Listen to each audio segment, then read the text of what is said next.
പെങ്ങള് ചോദിച്ചില്ലേ ഇഞ്ചി പോലീസിനെ തല്ലിയതിൽ ഏട്ടന് പങ്കുണ്ടോന്ന്? ഈ ഏട്ടൻ തന്നെ അത് ചെയ്യിച്ചത്. ജയിലിൽ കിടന്നുകൊണ്ട് തന്നെ അവനിട്ടുള്ള പണി ഏട്ടൻ കൊടുത്തു.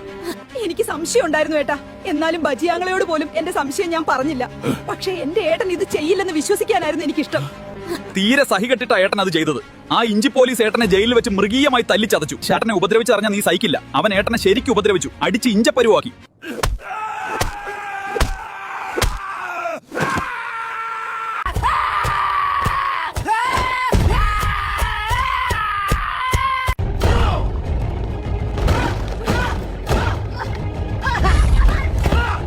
പെങ്ങള് മാത്രമേ ഇതറിയാവൂ, വേറെ ആരോടും പറയരുത് കേട്ടോ. ആ ദുഷ്ടൻ ഇത്രയൊക്കെ ഏട്ടനെ ഉപദ്രവിച്ചിട്ടും ഏട്ടൻ എന്നോട് പറയാതിരുന്നത് എന്താ? ഇത് അറിഞ്ഞിരുന്നെങ്കിൽ ആ ഇഞ്ചി പോലീസിനുള്ള പണി ഈ ഞാൻ തന്നെ കൊടുത്തേനെ.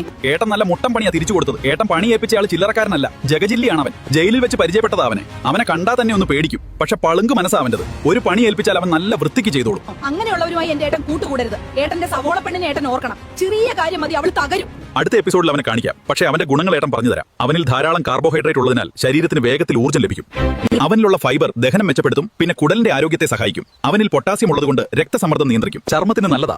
പിന്നെ ധാരാളം ആന്റി ഓക്സിഡന്റുകൾ ഉള്ളതുകൊണ്ട് പ്രതിരോധ ശക്തി വർദ്ധിപ്പിക്കും. അവന്റെ കേസ് എന്താ ഏട്ടാ? വല്ല കൊലപാതകയും മറ്റോ ആണോ? അവന്റെ ഭാര്യ വേറൊരുത്തന്റെ കൂടെ ഒളിച്ചോടിപ്പോയി. അവൻ അല്പം കുടിക്കും, അത് അവൾക്ക് ഇഷ്ടമല്ല. പക്ഷെ അവളെ കൊണ്ടുപോയവനിട്ടു അവൻ നല്ലപോലെ പിടച്ചു. അവര് കേസ് കൊടുത്തു, അങ്ങനെ അകത്തായതാ. എനിക്ക് മുമ്പേ അവൻ ശിക്ഷ കഴിഞ്ഞിറങ്ങി. അതാ ഞാൻ അവനെ പണിയേൽപ്പിച്ചത്. എന്തായാലും മോള് അടുത്ത എപ്പിസോഡ് വരെ ഒന്ന് വെയിറ്റ് ചെയ്യും. അവനെ കാണിച്ചു തരാം. ഇഞ്ചി പോലീസിനിട്ട് കൊടുത്ത കിടിലം പണി അവൻ തന്നെ പെങ്ക് പറഞ്ഞു തരും.